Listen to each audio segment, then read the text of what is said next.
plan. I received my undergrad in accounting from Michigan State in 2013, and I came back and got my master's in 2014. And yes, I did choose a life of being an accountant for a 5th year in East Lansing.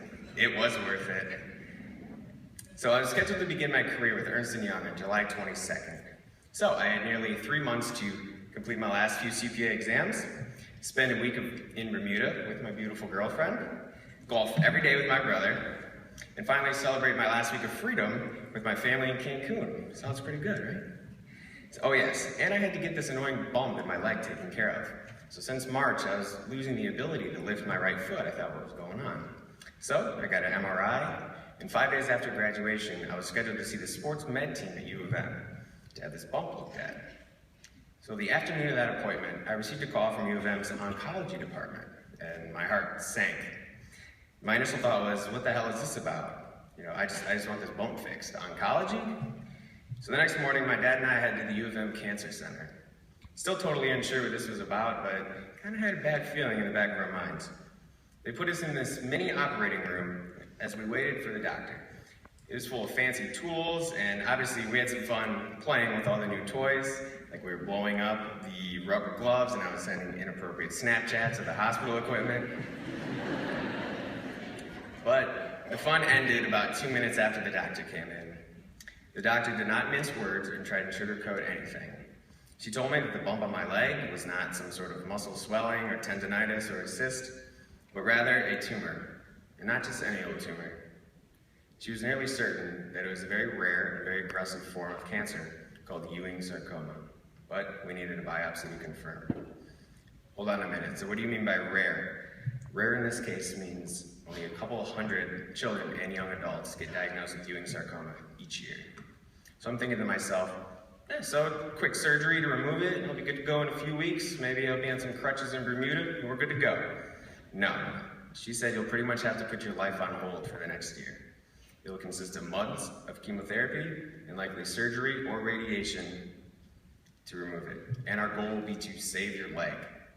And I thought, the hell did you just say, save my leg? I didn't know it was a risk for being lost. So you can't imagine the thoughts that go through your mind in that instance. So this can't be, I have so much to do before I start work. This is not my plan. So Wednesday, May 7th will now be a day I'd never forget. From that moment forward, my plans would have to take a back seat to whatever God had planned for me. So I was at U of M for about 12 hours that day, filled with tests, x-rays, scans, measurements, needles, more needles. The rest of the day was a blur, but I do remember a few things. I remember my dad and I hugging. Neither of us cried, not because we were too manly, but as I think back, it was because I was determined to kick cancer's ass. I remember a nurse telling me, if you have to get cancer, I guess this is the one to get. Great, I guess that makes me feel better. And I remember by the end of the day, I told my dad, this is literally just a bump in the road of life, and a bump in my leg. But I was determined, as best I could, to not let this interfere with my plans and my life. So, I began the first of my 14 rounds of chemotherapy 2 weeks later. The regimen consisted of 2 different chemo cocktails, as I like to call it. One was a fanny pack I got to wear, which was a continuous pump for 3 days straight, pumping me through chemo, and we call that the Red Devil, because the color was red and it was very fitting for this poison. It's a real son of a bitch. Then, 5 straight days, 12 hours a day at U of M hospital, just laying there in a bed. And as an added bonus, I received 6 straight weeks of radiation too. So surgery actually wasn't an option because they wanted to save the function of my leg. So, add 5 blood transfusions and call it a wrap. No biggie, right? So, back to my plans. I didn't get to go on vacation, which was probably the thing I was most bummed about to begin with. But we planned, there's that word again, plan, to make it up for it this May when she graduates. And our family didn't get to go to Cancun, but then again, we'll make up for it. And yeah, big whoop, so I missed a few vacations, but it's my last chance at freedom before I started to work full time. So many of you will understand that in a couple months too. But I did, however, complete my final 2 CPA exams while managing to study for those during chemo sessions. I managed to play golf with my brother Chandler often and on several occasions within hours of being released from the hospital. and of course, a celebratory Coors Light on the first tee. And I did manage to begin my career with Ernst & Young on July 22nd.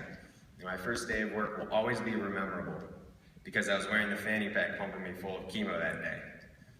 One of my proudest accomplishments, though, was through all this, I attended every MSU home football game and every SAE tailgate. Go Green!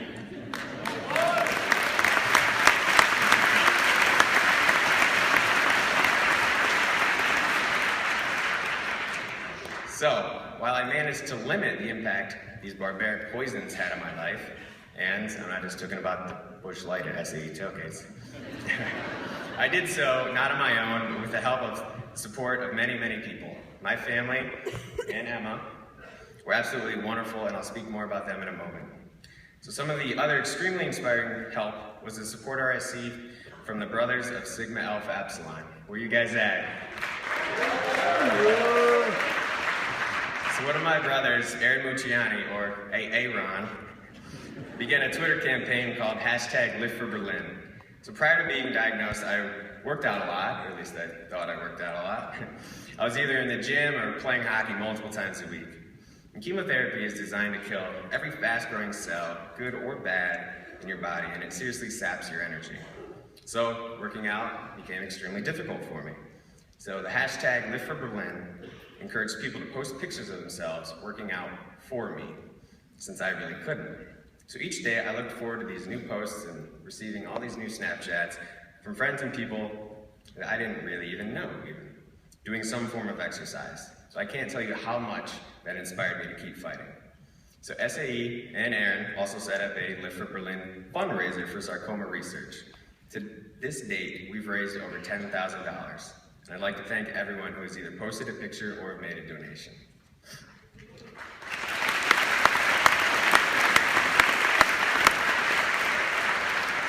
So I mentioned that I started work at Ernst & Young while wearing the chemo fanny pack. Within the next few months, each of you will be starting your first day of work, or big girl or big boy job. And trust me, stay here as long as you can. There's nothing good for you out there in the real world. So think about it, you have this great job offer, hopefully. You're all excited and getting ready to work, and then bam, you get this news. How does it work? Do I still have a job? Do they have to hire me? Can I work part-time? Who the hell knows? So when I think about all the support I've received, I could not have received more support than I have at my firm, EY. They were totally flexible with my schedule and all my treatments, and it turned out it was as rare for me as it was for them. So even though I was just a new employee, the team I worked with definitely adopted me as one of their own. A group of my coworkers even participated in a Beards for Berlin fundraiser during the month of November to raise money for the Live for Berlin Fund. So think about it, we have this group of boring accountants sporting beards and mustaches for a week, so I've been extremely blessed to be a part of that. So throughout this entire endeavor, I've insisted in making it fun. My philosophy through the whole process is I wanted to take the stigma out of the word cancer. It's kind of got a sting to it. So whether it be me Snapchatting pics of my play-by-play of my sperm bank donation process, or Emma trying to use a leaf blower to blow my hair off when it started to fall out, or even posting my med school buddy giving me my first post-chemo white blood cell injection shot in front of a group of all our drunk friends, or a little MSU style in Chandler and a group of my friends bringing Burger-Rama to me on a Thursday afternoon while I was getting a chemo treatment in the hospital, complete with the burger, the pitchers of beer, a Riff banner, I don't know how they got, while playing the song Thunderstruck. I'm not sure the nurses knew what to do with us that day. But cancer sucks. The treatment sucks, and it rips you apart from the inside. But in my case, I always thought of it as a blessing in disguise. So what do I mean by this? Throughout this experience, I've learned to really appreciate the facts in life that are truly important. And there aren't really that many things that matter. God, family, friends, living life to the fullest, and having fun. I can't name any more than that. So God has a plan for each of us. Only He knows how long each of us will be here and what's in store for us along the way. It's probably a good idea to keep in touch with Him from time to time. Our family has always been extremely close, and we are now even closer.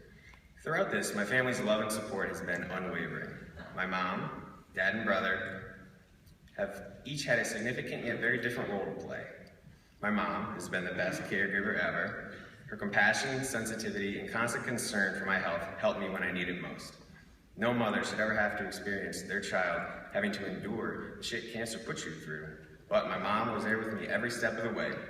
Whether she put a special note in my lunchbox for my long days of chemo treatment, or making her famous homemade popcorn for me. It's always been a lot, and you never underestimate the power of another's love. Thank you. My dad's role has been one of stability and calmness, but he was always the one who came up with the wacky ideas like trying to blow my hair off with a leaf blower, and all the other funny ideas. Chandler has handled this situation exactly the way I needed him to. He never once treated me differently, and he would bust my ass when I deserved it. He would use his sense of humor when I needed it, oftentimes making fun of me. And the best, or maybe worst part of it was, he would never even give me an extra mulligan or gimme putt when we played golf. Nothing ever changed, and it was perfect. Bringing Rama to the hospital was definitely epic too. Thanks, bro. And Emma. Emma and I started dating the October before my diagnosis. So here's this beautiful young woman who finally meets a guy worthy of her affection, and he gets diagnosed with cancer. Really? A reasonable reaction would have been, WTF, I didn't sign up for this crap. I'm out of here. But not Emma. She has been my rock. Even after months of chemo, and I was not physically, didn't look like the guy she fell in love with anymore, but it didn't matter to her. Anytime I told her I didn't like my bald head or I was missing my hair, she said she liked me bald. She's always been there for me every step of the way. She was a big part of involving Zeta to get behind the Live for Berlin movement, and all the long hospital visits even ended up us watching season after season of Desperate Housewives. So I would still drive up every weekend to see her and even make her breakfast at 6 a.m. when she had to work the football games. Thank you, Emma, for always keeping me on my toes and giving me just the right amount of toot and sass, no matter what happens. So the friends you make in college will likely be the ones that stick with you the rest of your life. Choose them wisely. You don't need many, just a few that are true to you and what really matters. I've been blessed to have left MSU with a select and very strong group of friends. They too have been extremely helpful through this. God tends to put people in your life for a reason, both good and bad. You need to learn from both. Unfortunately, most of you in this room will at some point in your life have a friend or family member afflicted with cancer. My advice to you is this: treat it and them just like you would if they had a broken arm. No big deal. Sure, it's an inconvenience, a minor bump in the road of life, but they're still the same person you know and love, and they will need you to treat them as such. So one of our family's words to live by is, life is not measured by the number of breaths we take, but rather by the moments that take our breath away. And there are a couple of points I want to leave you with today. Don't take life or the people in your life for granted. When you leave here today, maybe call or text your parents or siblings and tell them just how much you love them. Of course, they'll think, oh shit, what kind of trouble are you in? But I promise you, it'll be worth it. And finally, and I cannot emphasize this enough, live life to the fullest and do not sweat the small things. I mean it. There are so many few things in life that truly, truly matter. And focus on those, and don't concern yourself with the things you have no control over or that don't matter. Life can definitely be too short. I remember telling people every time I heard them complain, but do you have cancer? Yeah, it might have been me that made them feel like crap, but I feel like it helped change their views and inspire them a little bit. Have fun in everything you do, whether it's your classes, your work, your friendships, or your love life. Fully commit yourself to everything you do, and don't do anything half-assed. That's for cowards. My journey with cancer is far from over, and I technically won't know if I'm cancer-free or cured for the next 5 years or so, and my battle may never end. So, when you get a second chance at life, like I do, your outlook on life and your priorities totally change.